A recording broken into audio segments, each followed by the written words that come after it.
You're retired at 66 years old. You got a couple mil in that rollover IRA that's traditional. You got about a half a mil in Roth. What do you do now? We get it. We hear you. And we're going to address your question specifically today. And for many of you, you probably find yourself in a very similar boat. What should I be doing strategically to take advantage of pre-planning and hard work leading up to retirement? All right. Grab your favorite mug. It's time for Coffee with Your Retirement Coach. Welcome back to Coffee with Your Retirement Coach. I'm Aaron, and with me is Nick, our coach behind the clipboard with a game plan. Hey, buddy, we've got a game plan today. Listen, this one, we want to get to the nugget quickly. I love when we can address these things that are we often say, hey, email in, message us, let us know. Sometimes you want to know more specifically in your situation. This is a specific situation. Very specific. But a lot of people find themselves close to or circling around, or if they're younger, aiming for that. So I feel like even though this is a specific scenario that we're painting, it's going to help a lot of people today. Yeah. You know, I mean, I've seen so many people that have, specific dollar amount that they're trying to achieve, to attain, trying to get to. And, the question then becomes, now that you've accumulated these resources, now what? There's a lot of misnomers and a lot of weird feelings around using things even like Roth. Yeah. I mean, you were told to accumulate towards Roth, that Roth. We're big believers. We're proponents of Roth. We love Roth. Yeah. Okay. Yeah. But the question then becomes, at what point in time do you actually use it? Well, and I think that's good and that's important. It reminds me of my two boys, right? They're kind of like you and I. They like nice shoes. And one of my kids had saved up some money to buy what he felt was a super nice pair of shoes. And then he was afraid to wear them. Yeah. And I'm like, buddy, you did the work. You got these great sneakers. Pop them on. Let's go. And he's like, well, do I have the right outfit? There was all these questions. And I feel like that's how it goes for our Roth assets sometimes. Like we've done the work. We've built it up. We've really had to do a lot of great pre-planning and even some sacrifice to get it where it is. But then we're afraid to really use it like we've, set it up to be used. Or even confused as to when to use it. Like, well, that's a good point, what's too. the plan to use it, right? Like, should I use Roth? I go to retire. So, I'm 66. I've got $2 million in IRAs. Yep. I've got $500,000 in a Roth. Yeah. Do I use my Roth first? Do I use before tax first? Like, what do I do? And if you don't have an answer to that, it can be the struggle is real. Yeah. No. Right? Because you don't want to 100%. mess it up. You got to that point. Don't mess it up. Well, and talk about that first. Like that hesitation comes from a good seated idea. Why you would not want to use too much too early if it wasn't appropriate. What would be the reason for not touching the Roth at the beginning of our retirement game?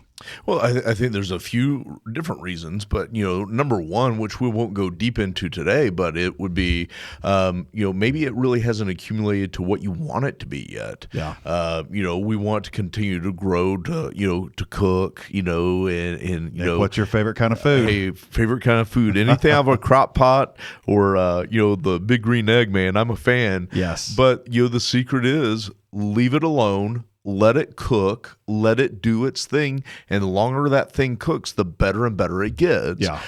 So, I'd say the first reason somebody would not want to touch that Roth right away is you really might have some more cooking that needs to be done to really grow that thing. Yeah. I think the second thing is, if you find yourself in a really low tax bracket right when you retire or in the year you go to retire, your income's cut in half, etc., maybe that's more of a Roth conversion year continuing than on a the Roth practice. use year. Just because we're retiring from a career doesn't mean that we necessarily have to retire from our tax plan. Man, that's good. I like that.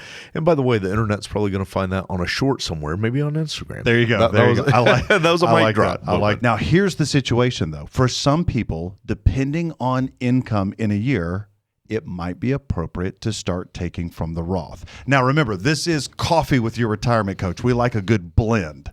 Yeah. And I think the easiest thing, this is what we oftentimes will talk about with our clients or in a class, picture an old school faucet with a hot and a cold dial. We're trying to get that perfect temperature.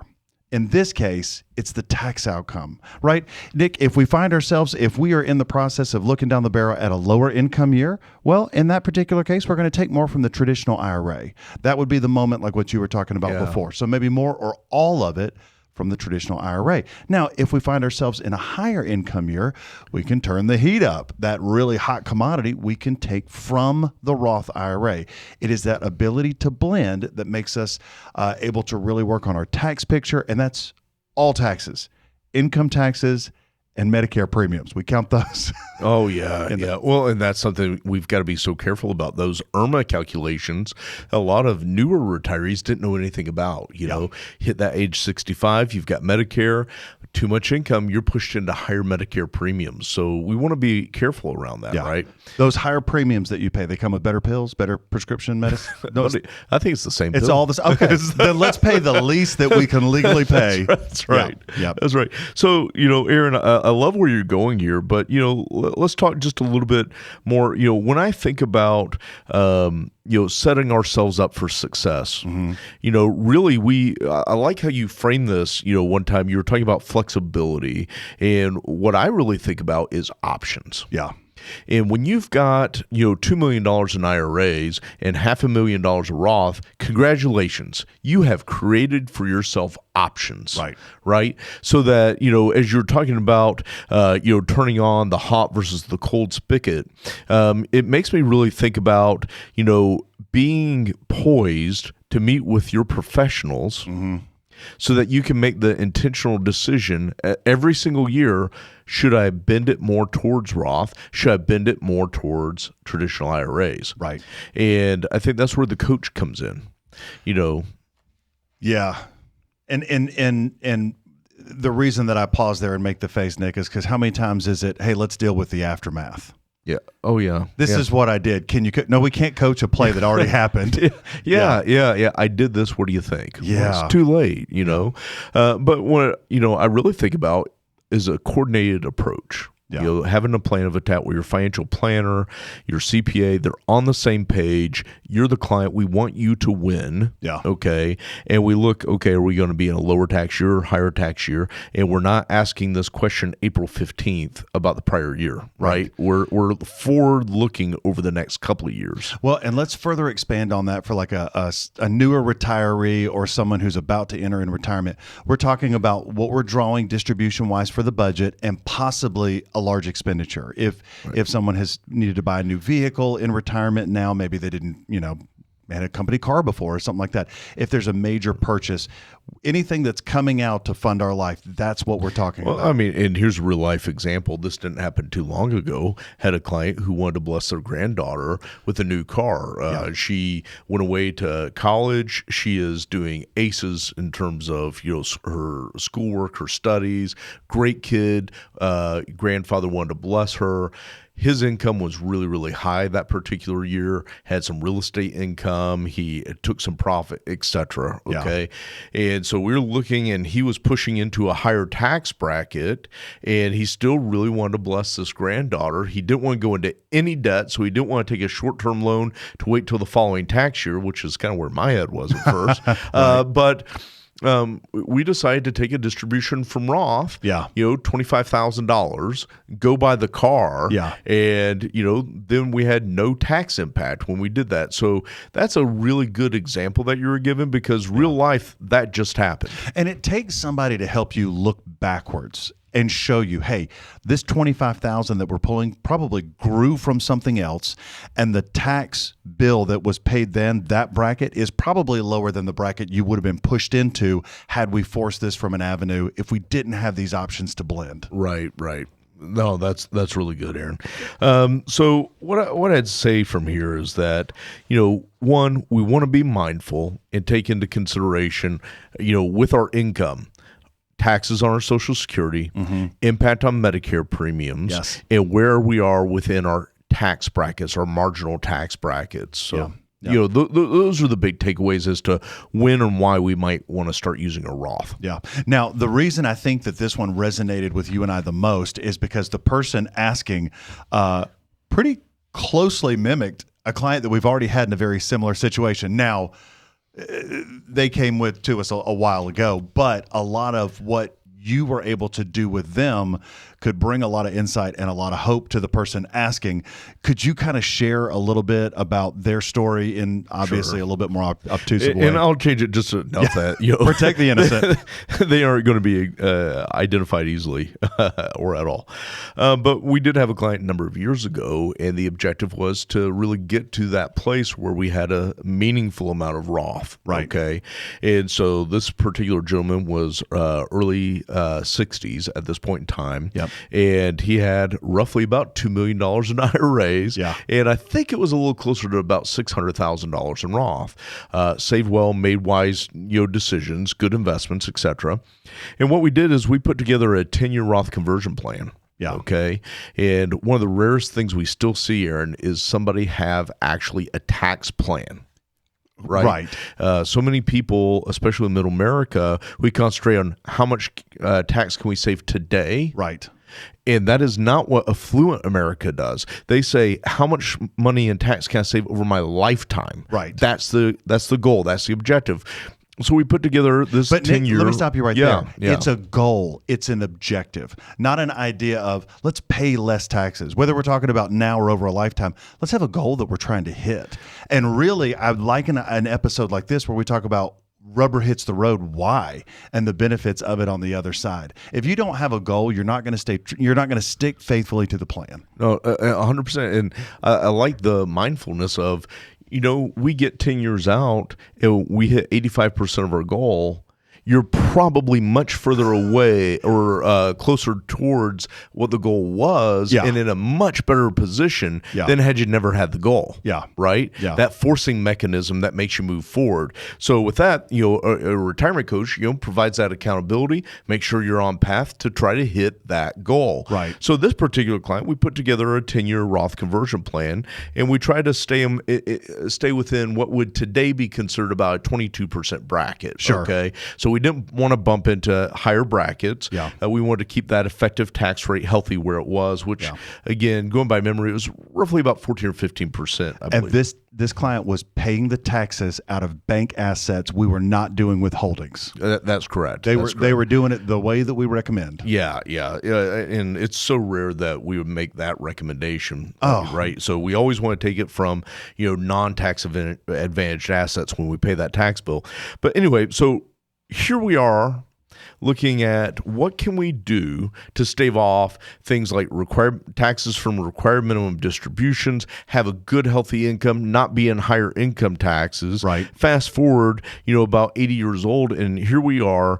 We have projected that their required minimum distribution by age 73, that number was roughly 40% lower than had he done nothing. Yeah. So just so that we have that as a takeaway, because we put together this 10-year plan to really build up the Roth, to be able to use the Roth, when we started really building that kitty, what we did is we reduced the estimated taxation on their required distribution by about 40% by the time they hit what is today age 73. For those kids sitting in the back, 40% is the kind of number you can get excited about. And for this particular client, and hopefully not giving away too much, this is a pretty stubborn man that doesn't like being told what to do. So the idea of forced taxation was not pleasant. Not pleasant. No. That type A, engineer, but as we've had a client in the past say, stick to the plan. Yeah. He did a great job sticking to the plan. Yeah. So, Aaron, I love a success story. I love a good success story when clients win. Yeah. Okay. And if this is you today, $2 million accumulating IRAs, $500,000 in Roth, congratulations. Yeah. Right. You've done really good work. But, Aaron, for our audience today, they might be taking notes. They're trying to get some key takeaways. Yeah. Why don't you hit them with a few takeaways? 4 things that I don't want them to leave here without is remembering you don't have to pick just one bucket each year. If you have developed the Roth, you can include that in your income plan. Second thing is the Roth strategically lowers lifetime taxes when used correctly. So let's work with the team and find the right implication. And again, that comes from blending the income sources, right? And again, we want to manage those tax brackets. So it's how all these three things play together, working with our coach, working with our CPA. Start Roth conversions now if you haven't already done so. Don't retire from your tax plan if you retire from your career, right? Yeah. Okay. Work the plan. Yep. And again, all of this, we want to do it before that RMD age begins. You can still do it after. Yeah. Another episode. But it's a whole nother conversation for another episode. Yeah, that's right. All right. If you have retired or if you are close to it and you say, hey, that's exactly where I'm at, which is funny. We find people are in similar situations. We want you to email us at connect@yourretirementcoach.com. We've got a very simple one sheet that you could begin to work through to have the identified information that you'd want to have in place before talking to your financial professional or your CPA. If you've enjoyed this episode and you feel like you know somebody else that could benefit from it, we encourage you to share. We like people that are generous. We love it. We love generosity.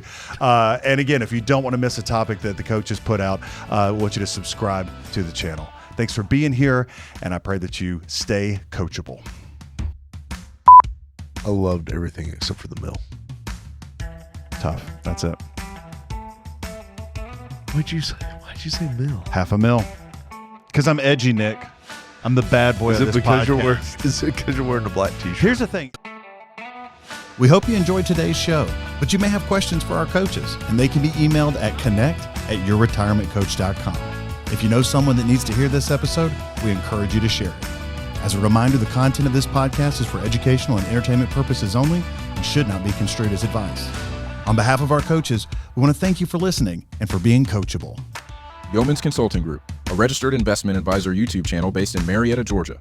We strive to provide comprehensive wealth management services for every stage of the journey. This platform is solely for informational purposes and is not offering advisory services or sales of securities. Investing involves risk and possible loss of principal capital. Comments by viewers or recognitions are no guarantee of future investment outcomes and do not ensure that a viewer will experience a higher level of performance or results.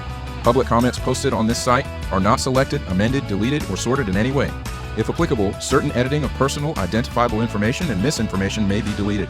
The opinions expressed herein are as of the date of publication and are subject to revision due to changes in the market or economic conditions and may not necessarily come to pass.